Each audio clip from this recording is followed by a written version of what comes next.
Only those who have agreed to the above have the privilege of partaking in this game.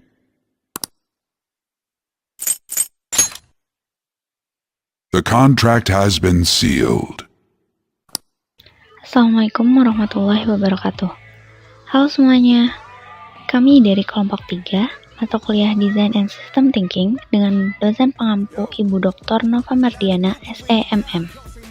Di kesempatan kali ini, kami akan jelasin tentang 2 chapter.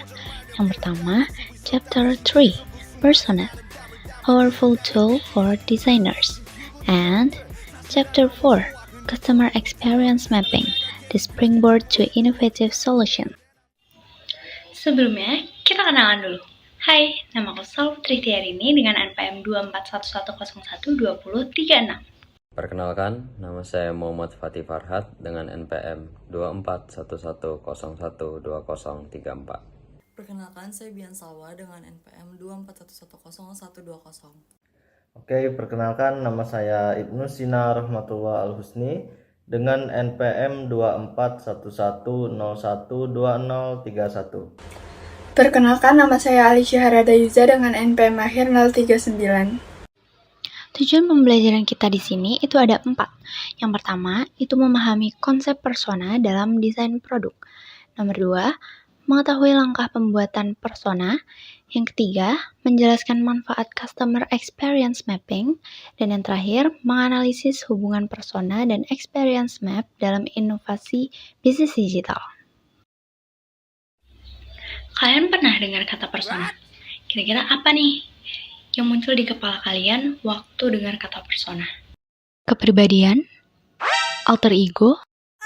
Tapi nono ya, bukan tentang itu. Di dunia desain, persona tuh gambaran dari pengguna ideal. Ini dibuat berdasarkan hasil riset ya.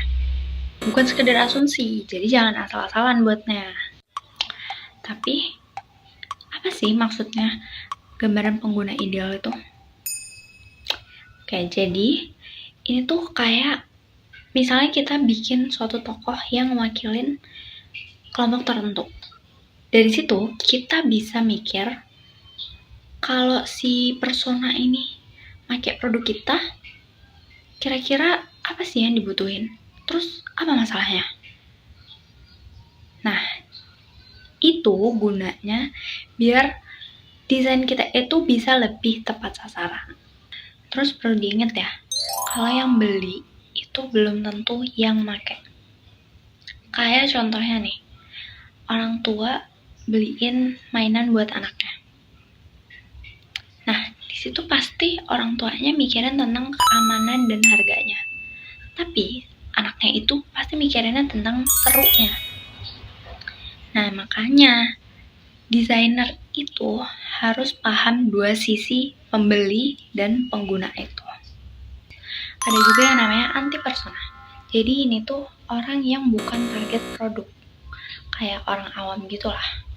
Contohnya tuh kamera DSLR yang dibuat khusus untuk fotografer ahli. Jadi si desainer ini dia nggak perlu ribet nyesuaiin pengguna yang bukan target, tapi dia bisa lebih fokus buat fitur yang dukung pengguna target itu. Selanjutnya, pentingnya persona, dan itu dibagi menjadi 3 bagian. Yang pertama, persona dalam desain. Yang kedua, persona dalam pengembangan. Dan yang terakhir, persona sebagai alat komunikasi. Kita mulai dari pentingnya persona dalam desain. Yang pertama, persona membantu perancang mendefinisikan masalah dari sudut pandang pengguna, bukan asumsi pribadi. Yang kedua, untuk menghindari bias mendesain untuk diri sendiri. Selanjutnya, membantu dalam brainstorming atau ide bebas tanpa batasan dan storyboard atau visualisasi cerita. Dalam storyboard, persona menjadi tokoh utama sehingga tim desain bisa lebih berempati terhadap pengguna. Kita lanjut ke poin kedua, pentingnya persona dalam pengembangan. Yang pertama, memudahkan tim desain dan engineer mencapai pemahaman yang sama tentang pengguna dan ruang lingkup solusi. Yang kedua, menjadi acuan pengambilan keputusan serta trade-off teknis. Yang ketiga, membantu membedakan edge case atau kasus pinggiran yang relevan atau tidak. Contohnya, Kokpit pesawat hanya didesain untuk pilot, bukan penumpang, yaitu adalah edge case atau kasus pinggiran. Penumpang mengoperasikan pesawat tidak dipertimbangkan. Selanjutnya ke poin ketiga, yaitu pentingnya persona sebagai alat komunikasi. Yang pertama, membantu komunikasi lintas fungsi, marketing, manajemen, dan sales. Memberikan definisi jelas target pasar dan menyelaraskan produk dari perancangan hingga promosi. Berguna untuk menyampaikan ide ke manajemen atau investor karena menghadirkan perspektif pengguna. Yang terakhir, membantu memperoleh dukungan investasi dan perusahaan. Di sini saya akan melanjutkan pembahasan tentang persona, dan atau lebih tepatnya kita membahas mengenai tahap dalam membuat persona. Dalam membuat persona itu ada 4 tahapan. Yang pertama, kita identifikasi dulu nih siapa pengguna yang akan kita teliti. Lalu yang kedua, kita kumpulkan data melalui wawancara, observasi, analisis, dan lain-lain. Terus yang ketiga, kita kumpulkan data dari wawancara tadi, kita kumpulkan data dari riset yang udah kita lakukan, lalu kita buat pola masalah yang sama. Dan yang terakhir, baru kita bangun persona itu dan menentukan anti persona berdasarkan temuan tersebut. Ada satu hal yang perlu kita ingat adalah bahwa persona itu nggak berbicara tentang satu orang saja, melainkan lebih ke kayak gambaran kolektif. Dan persona itu sendiri berbeda-beda macamnya. Yang pertama itu ada user persona. User persona ini adalah target yang akan menggunakan produk dari perusahaan kita. Lalu yang kedua ada yang namanya anti persona. Anti persona ini kebalikannya dari user persona tadi. Orang yang bukan target perusahaan kita. Dan yang ketiga itu ada namanya buyer persona. Buyer persona ini semacam orang yang cuman ngebeli, bukan orang yang ingin memakai. Contohnya kayak yang udah dijelasin di awal tadi, seorang ayah yang ngebeliin mainan buat anaknya. Itu kan motivasinya berbeda dan prioritasnya juga berbeda. Itu yang disebut dengan buyer persona. Selanjutnya, kita masuk ke bab 4 yang akan membahas mengenai Customer Experience Mapping. Customer Experience Mapping atau peta pengalaman pelanggan adalah pendekatan untuk memahami keseluruhan perjalanan pelanggan. Bukan hanya pada saat mereka membeli produk. Perjalanan ini dimulai sejak mereka sadar akan kebutuhan, mencari informasi, membaca ulasan, membandingkan pilihan, melakukan pembelian, hingga menggunakan produk dan mendapatkan layanan purna jual. Dalam peta pengalaman ada 4 hal yang penting, yaitu emosi pelanggan di tiap tahap, kebutuhan yang ingin dipenuhi, hambatan yang dihadapi, dan touch point atau titik interaksi dengan perusahaan. Setelah memahami konsepnya, sekarang kita masuk pada proses membuat peta pengalaman pelanggan.